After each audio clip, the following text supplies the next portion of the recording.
به نام خداوند پاک. سلام فراوان بر تمام بیننده‌های عزیز برنامه ملکه. خدا کنه همه شما دارای صحت کامل باشین. صحتمندی سلامتی همه شما آرزوی ماست. به همین آرزومندی که تمام شما دارای صحت کامل هستین، برنامه امروز آغاز میکنیم. غذایی که امروز آماده میکنیم یک سمبوسه کچالو با ماتر است. در ابتدا میریم مواد لازمه را روی صفحه تلویزیون نوت میکنیم. بازم با صبر باشید. مواد لازمه سمبوسه کچالو: گشنیز تازه 1 دسته، پیاز 1 عدد، سیر 3 دندانه، مرچ تازه 2 عدد، زنجبیل تازه 15 گرم، کچالو 3 عدد، دبل روتی 4 توته، نمک به قدر ضرورت، روغن به قدر ضرورت. در ابتدا کچالو را جوش میتون.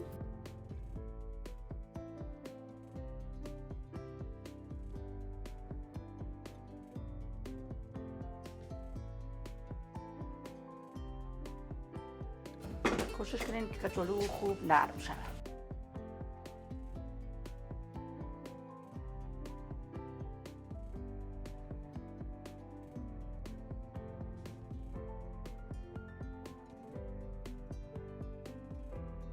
حرارت منقل دیگر روشن میکنم.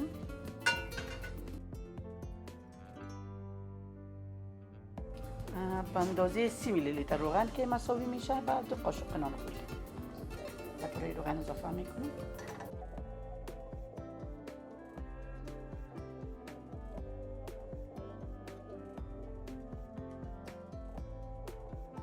یک عدد پیاز است که ریزه میکنم.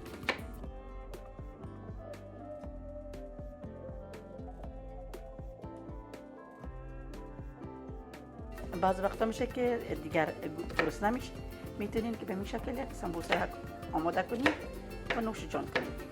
خاطر که کچالو عموما در خانه‌های همگی حاضر است. پیاز و کچالو سوال حتمی در خانه ها هست. فقط یک مرچ و یک دندان یک سیر میتونین که سمبوسه بسیار خوب مزه‌دار آماده کنید.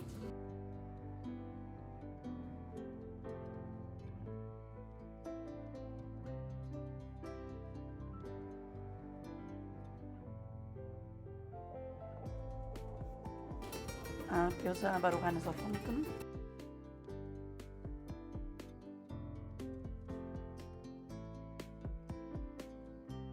یک مقدار گشنیز تازه سیر را ریزه میکنم.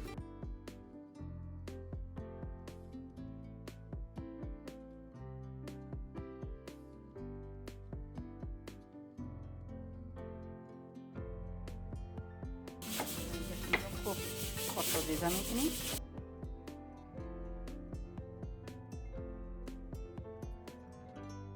به خاطر که ذائقهش خوبتر شود، اگر شما دفعتان در خانه نبود گشنیز میتونین از نوش پیاز هم استفاده کنید. یک دادن نوش پیاز همراه هم قسمتک‌های سبزیش ریزه کنید. یه چیزی که بسیار خوب مزه‌دار آماده میشه.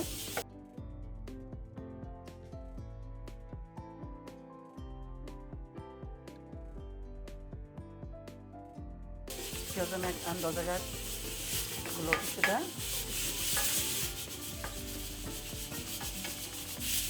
از سیر بالایش تراشه میکشم.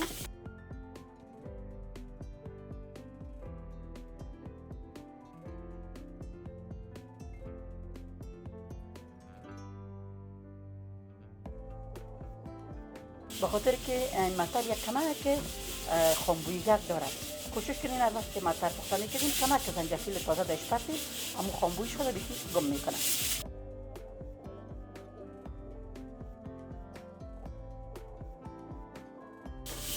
من سیرم باید کمک سرخ شود که همین بوی سیر برآید.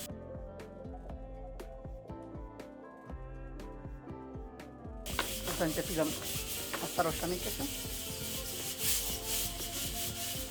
و همیشه براتون گفتیم کسایی که وجودشان مزاجشان سرد است یا مثلا گوشت گاو و گوساله رو میخورن میگن کمک با داره، کوشش کنین همیشه از یادتون زنجفیل تازه استفاده کنین. اگر زنجفیل خوش پاتین باز یک بوی زنجفیل میته، اما اگر تازه را استفاده کنین قطعا بوی زنجفیل نمیته. هم ذائقه‌اش خوب میسازه و هم موادی که داره مثلا لوبیا نخود امور از بین میبره.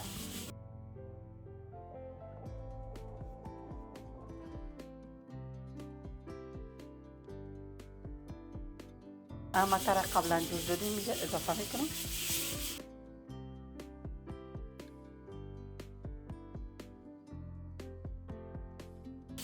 یک مقدار گشنیز اضافه میکنم دیگه شه بس بعدم کار میکنیم.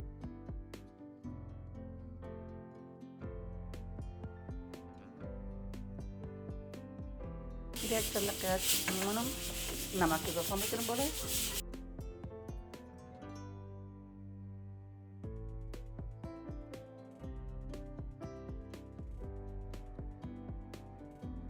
دیگه به این اندازه که بخار گرفته کفایت میکنه. حرارت چه خاموش میکنم که تا بخار دیگه بشینه.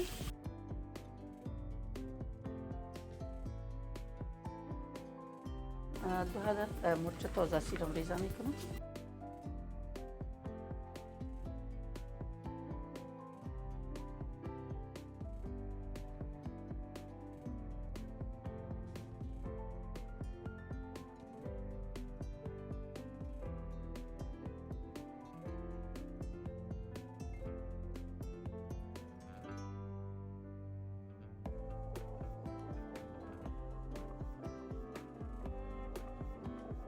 باید همیشه کوشش کنیم که مرچ تازه را خستایش را بکشه.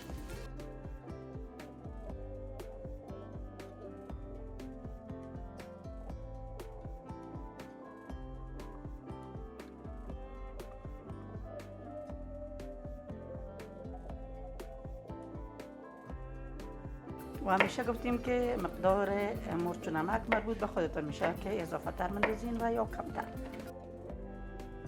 مرچ اضافه میکنم برای متر.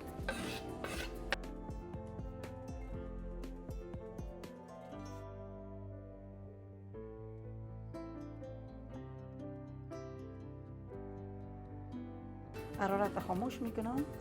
دیگه میمونم که کمک سرد شده. بخار دیگه میکشیم. بخار دیگه ختم شده.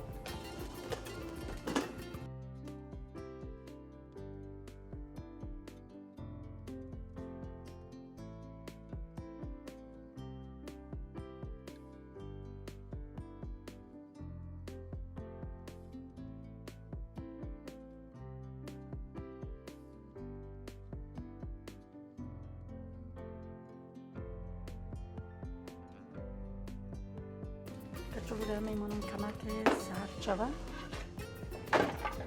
نان دبل روتی را 3 پیس روتیش میگیرم کمک تر. بسیار زیاد تر نکنیم که نم بکشه.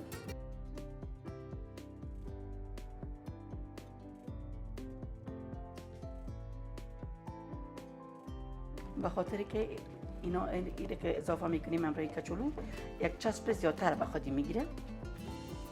خب کوشش کنین کلا زیر مخلوط کنین که کمک نم بگیره.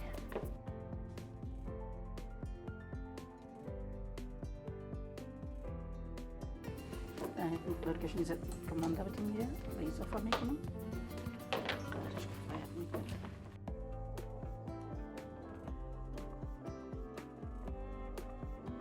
این آماده شد. کچالو رو پست میکنم.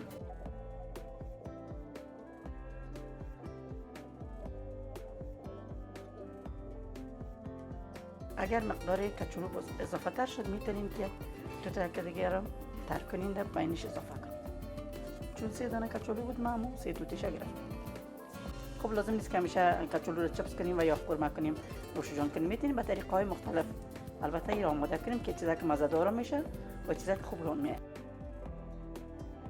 و کسایی که وزنشون زیاد است کوشش کنین که از کچالو کم استفاده کنیم به خاطر که نشایسته داره وزن زیاد میسازه. اما کسایی که لاغر است میتونن که فوق العاده نوش جان کنن.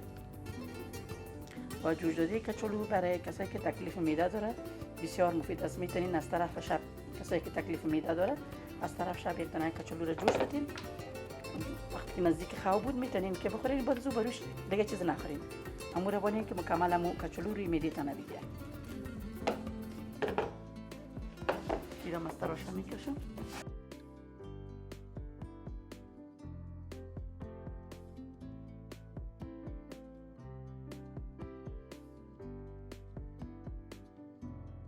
خب میشه که امروی دستانه میره مشکنین به خاطر که کارتون آسان شه و میتونین از تراشه رو بکشین.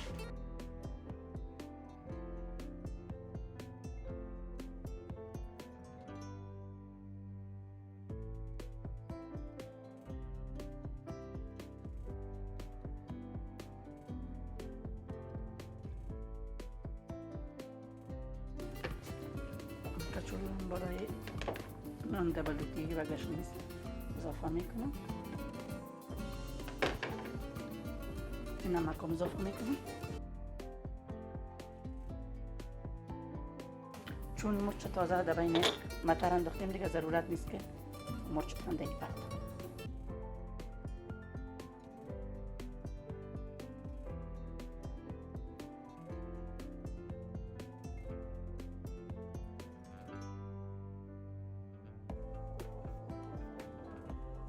خوب کوشش کنیم که نان دبلوتی رو مکمل همراه کچولو مخلوط کنیم. چون کچولوی زی کمک زیاد است، یک تا که دیگه دیگم کمک نمی کنم بگیرم.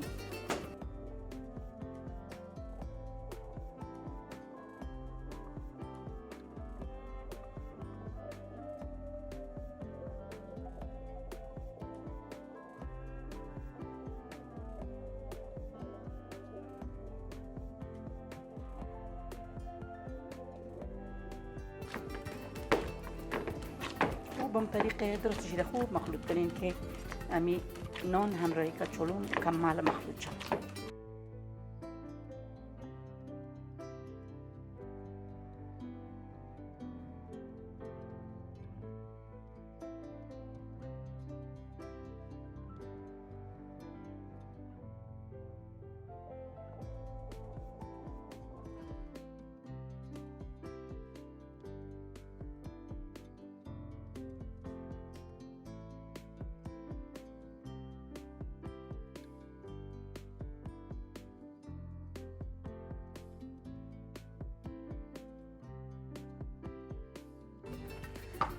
روی روغن کمک کباب سماچرت میکنم.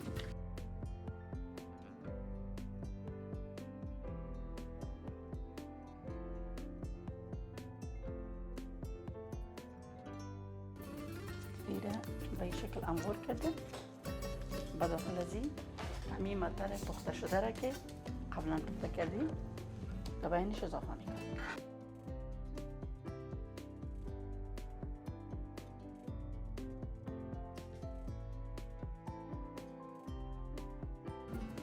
بس دوباره ایره به این شکل آماده.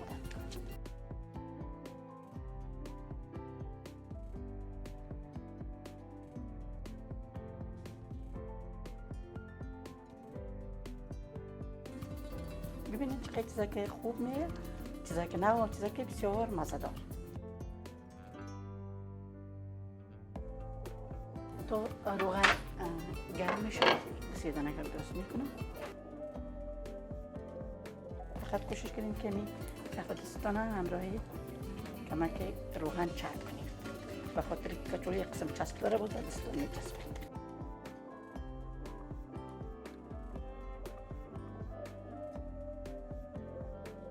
به این شکل شما میتونید که کوفته مثلا گوشت کوفته پخته کنید و داخلش ببینید بسیار چیزا که خوب مزه‌دار آماده میشه.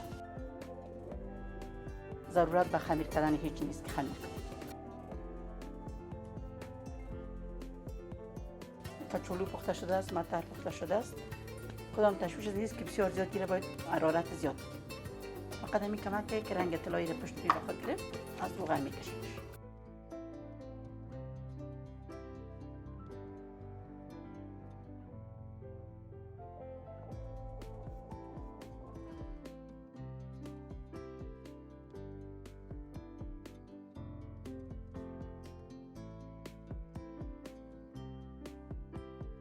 به خاطر که گوشت داخلش نموندیم، به خاطر که دوستا تقاضای غذاهای اقتصادی را کردن. از لحاظ مطر بین از این ماندیم. اگر شما میخواستین گوشت رو میتونین پخته کنین در داخل از این.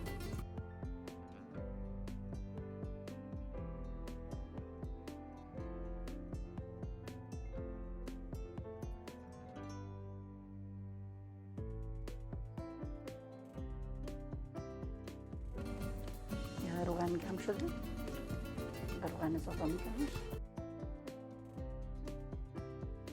کوشش کنید که روغن بسیار زیاد سرخ نشه. دفعتاً پرتین باز میسوزه. سیدانه رو بندازم تا اونا که سرخ میشن دیگه آماده میکنم.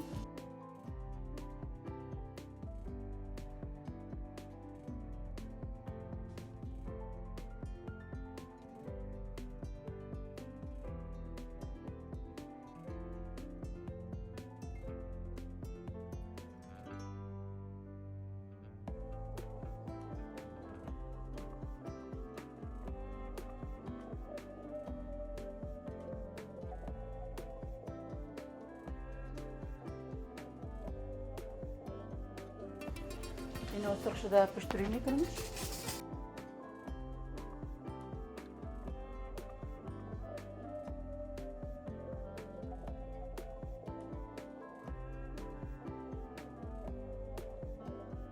ببینید چقدر مقبولی آماده میشه.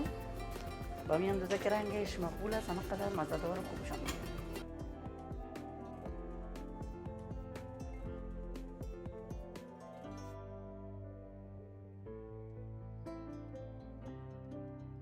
این سرخ شده میکشمش از روغن.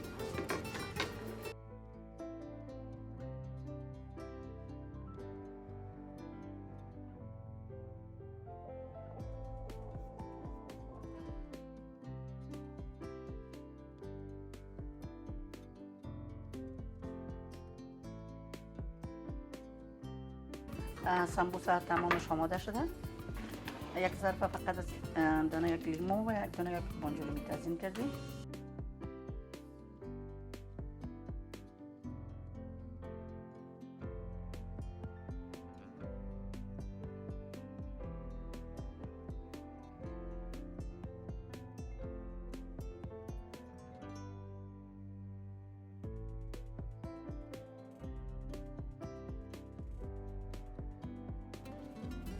میشه ایره همراه سلات تیار کنید.